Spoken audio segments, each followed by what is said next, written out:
at some properties of log. All right. Three main things to remember, and they should look somewhat familiar to some properties we've seen before somewhere. So the product property. I'm taking the log with the same base of two numbers, and I'm multiplying them together. Okay. What I'm actually doing is taking each one separately, and I'm adding them. Okay. So when I have a product, that becomes add, and vice versa. Okay. So if I have add and I want to go the other way, it become a product. If I'm dividing two logs, and I go to expand it, that becomes subtraction.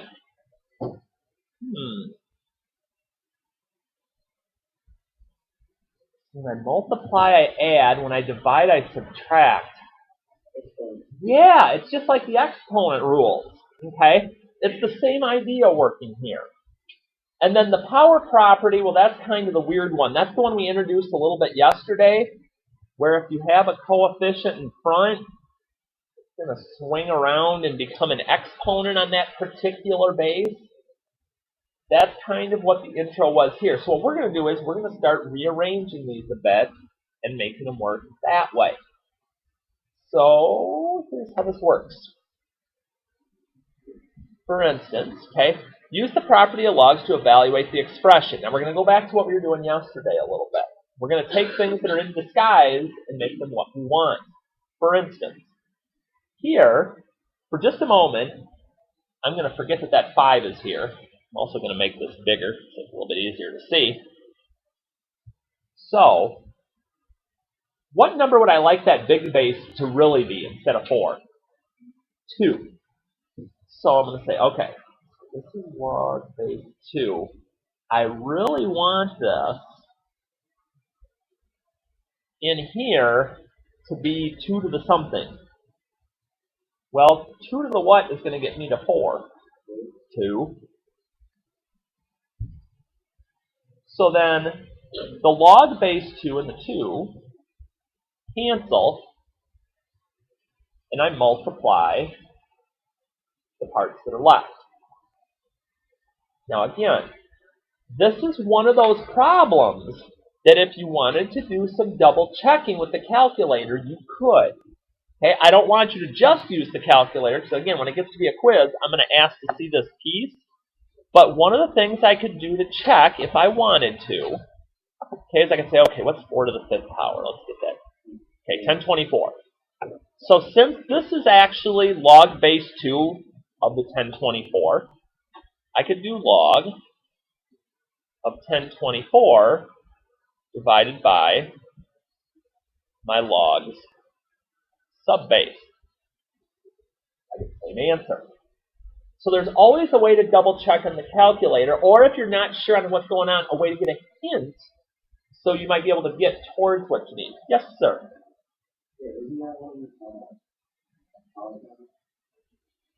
Yes, but a regular property of logs, there's a couple of ways that you can always work with those. Because I was just going to say, one thing that you might see when you're looking from here to here is, okay, I'll give you a secondary option here. I'm going to wait a couple problems, but since you mentioned it, I'll do it here. My other option would be I can take this exponent, this 5, I can swing it down to the front of the problem. And the same thing would happen, because I'd have, okay, this is 5 log base 2, and I'd still change this into 2 squared. Those would still cancel, and I'd still have 5 times 2, and I'd still get 10. So it works either way. Yeah, it's one of those situations where there's a couple of different ways to get there, and you're right both ways. So whichever way seems like it would work best for you is an option. Now here again, here's something sort of like what we were doing in the example at the very start of class. I look at this and I go, okay, got a log base 3. I know I want this to be 3 to some power, because then these will cancel. Well, how do I turn 3 into 1/3? How do I flip it I use a negative 1. So if anything to a negative exponent just means I take that number and I take its reciprocal. So those wipe. I just have the exponent left as my solution. Again, this is like anything else. It's going to take a little bit of practice, especially with the whole manipulating thing. Okay? A little bit different than like human manipulation. Number manipulation can be a little bit trickier. Now, here again, I have choices.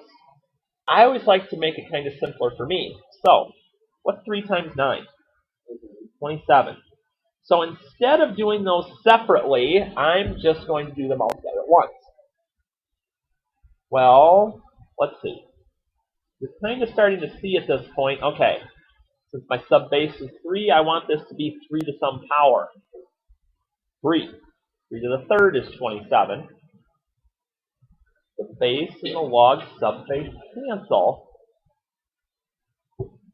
I'm left with the exponent.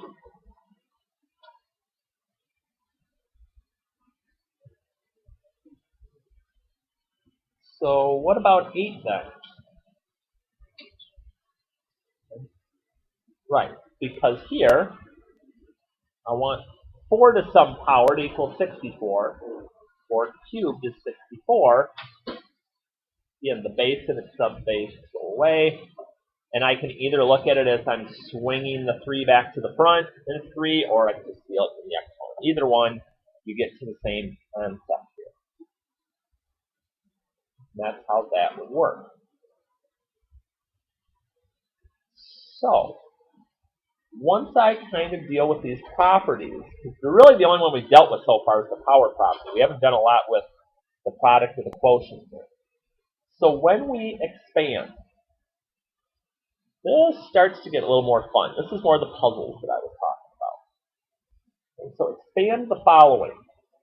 Whenever I see multiplication, a product, okay, that's going to become addition. Whenever I have division or a quotient, that's going to become subtraction. Whenever an exponent, it's going to swing. So we're going to do this one piece at a time. First things first. Since I see division, I'm going to take this and I'm going to break it up. 7x to the third minus, because that's taking the place of my division. Recopy my log in its base. Put the subbase with it. Okay? So the log base 2 goes with every piece when I start to break this up. What's that? To the third. Yep, I'm just copying what I've got here right now. Okay, so that's my first part. I took the division, turned it into subtraction. Next part. Any place that you see multiplication taking place has to turn into add. Now that may not be obvious. Because I look here and I'm like, well, I'm multiplying 7 times x to the third. There's a little multiplication dot here in the middle. So for my next step, I'm going to break this part up. So I've got log base 2 of 7 plus, because whenever I use the product property, whenever I'm multiplying 2 parts of a log together, it becomes addition. Log base 2 of x to the third. So I just split up the 7x to the third with a plus in the middle. I'm going to leave this other part alone here for just a bit. So that was my first step. Let's take care of the division. Second step, I took care of the multiplication. Last part. There's one other thing I can do. I've got this exponent sitting here. And anytime I have an exponent, it can swing back to the front of that term. So here's how this last part's going to look. And this will be the end. My first term, I'm going to leave alone. Log base 2 of 7. But when I get to the second part, that 3 is going to swing back down to the front and become a coefficient. So plus 3 log base 2 of x. As the exponent swings to the front, and then the last part is going to stay exactly the way it was. So we're taking something really small and stretching it out into something bigger.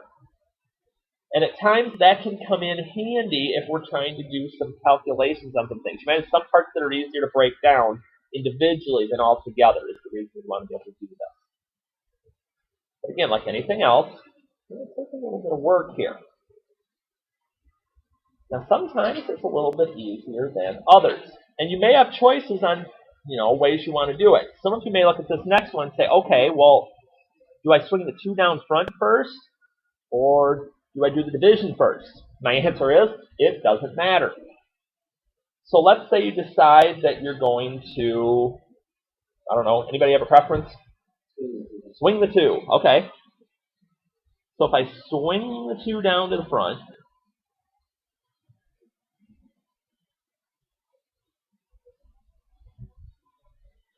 now, here's the kicker on this one. The division means I split it up into pieces. That 2, since it was in here with my parentheses, goes with both. So here, this becomes division. Excuse me, it is division. It becomes subtraction. So 2 log 7 minus 2 log of 9. There's no other multiplying to be done. There's no other exponents, no other division. Okay. That one's done. And it would have done the same thing as if you'd have broken it up at the start with the division and had log of 7 squared minus log of 9 squared. And I just swung the exponent to the front. Either one works. So again, don't think there's a particular order, or otherwise you're just, now some ways it'll be easier sometimes, and some ways it'll be harder, but it's one you just kind of figure out. Last one. Oh, geez. What should I do first here? What am I doing to 2 and x squared and y? Hey, it's going to turn into add because it's multiply, it's a product. So we need to break those up.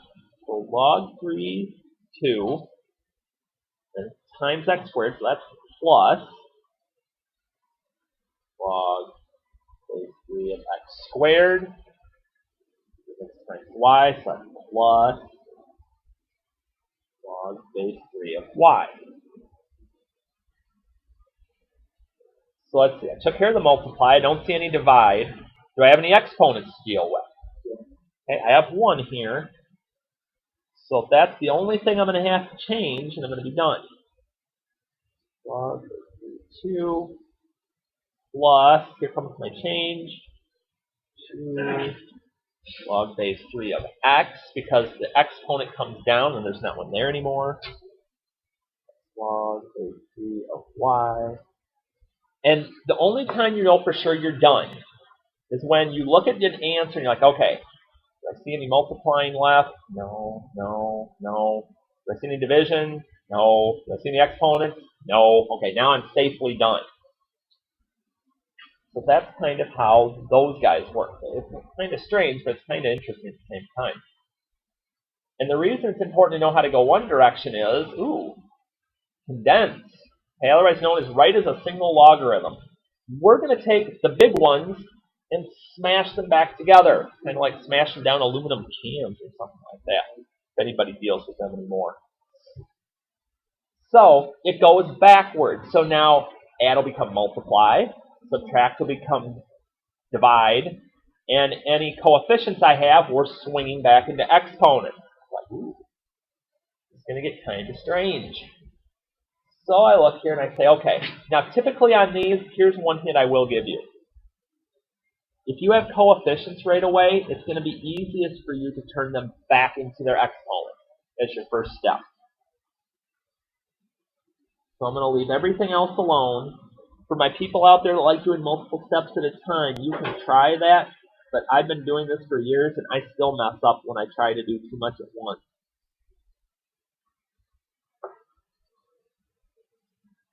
So I mean, I go so far as when I put that back into an exponent, I actually go ahead and do the simplifying step next. 2 squared is 4. Now, some of you can multi-step that. Cool. But I just want to make sure I'm getting everything cleaned up here nice. And once I get that set, anything with exponents, you try to work from left to right, like when you're reading a sentence. So like here, this is the first thing I want to deal with. So if it's adding there, what's it going to become? It's going to become multiplied. So this is going to become log 6 times 4. Yep. And then here, since it's minus log of 3, that's going to become divide. So let me swing around here. So 6 times 4 would be the log of 24. Well, you're going to have to change it sooner or later, because when you get to the end here, and I divide by log of 3, I can literally reduce the fraction when I get to this point. So log of 24 divided by log 3, since they have the same subbase, would equal log of 8, and then I'm done. So it's sort of like when you're trying to reduce a fraction. You get to a point where it's like, okay, I've got like 9 over 6. And then the teacher's like, no, you need to get to 3/2. That's what we're doing here. So we do need to simplify things as much as we can as we're going along, or we won't be able to get it to its simplest form at the end. Now sometimes there won't be a whole lot to do. And you're going to have to watch it that you're not trying to do things you should, like here. We're trying to condense. That's already up as an exponent. I don't want to swing it back down. I'm not expanding. Same base, and I'm adding. So what do I have to do to these two? Multiply them. So log base 8 of 5x squared times 3, and I just multiply those two things together. So sometimes it will go very quick. And I'll be done. You're like, wow, 12 is kind of long. That one was kind of short. As long as you keep yourself in tune with, I have a coefficient, turn it into an exponent, and then just work left to right with my multiply and divide. It's not a real bad thing.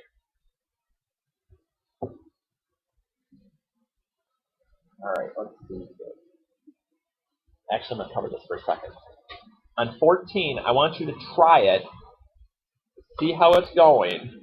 I will uncover in a minute here to let you see what's going on. But remember, deal with the coefficients first. Then after that, see what your next step should be.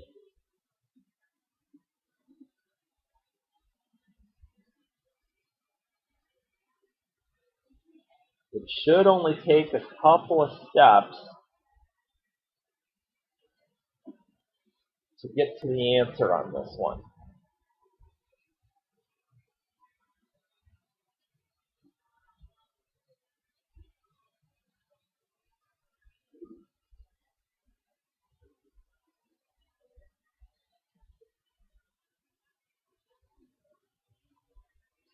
Two steps should do the trick.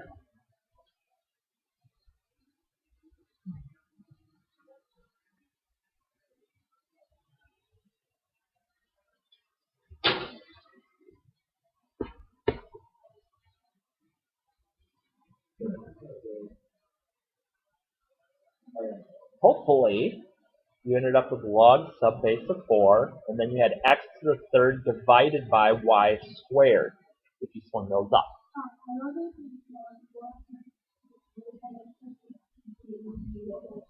That's quite all right. Yep. If you wrote it as one term like this, you'd need it. If you wrote them separately, you wouldn't. Yep, it doesn't hurt. If you want to write the log 4 and have them each separately there, that's always an option that you can use. And then our last part is kind of what I was mentioning if you got stuck when we did that first one today. It's called a change of base formula. And basically all it's telling us is, if we want to find an exact value of something, we can always take the log of our big base divided by the log of our subbase and just use the calculator. Because our calculator, whenever I hit log, it assumes it's base 10. So if I need it for a different base, I have to use this little form they have to make this work.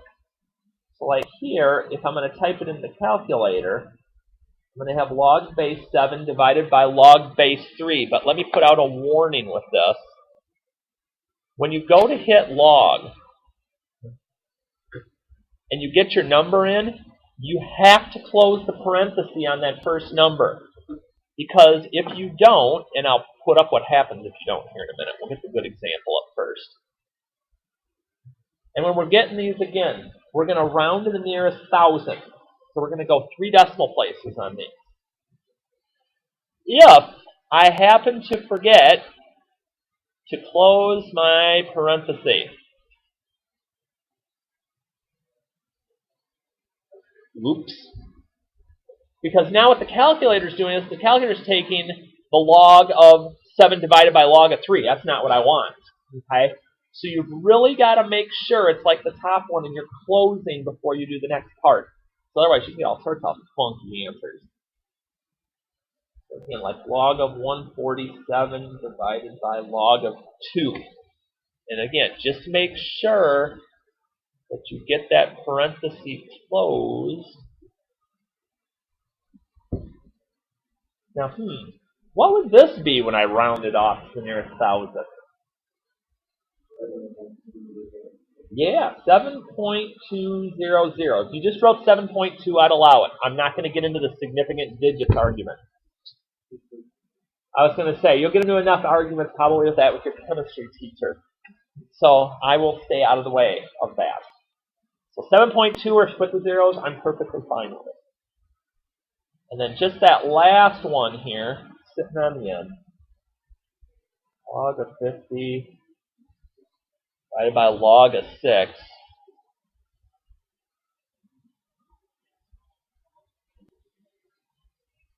Nothing fancy to deal with this time. So, your task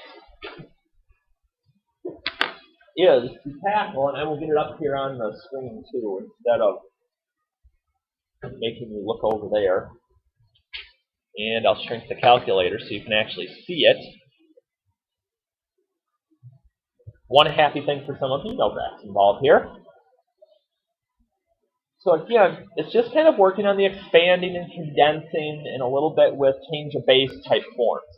And then tomorrow, we won't have anything new note-wise. We're just going to kind of do some more practice with these and kind of play with it a little bit and go from there. And do that question.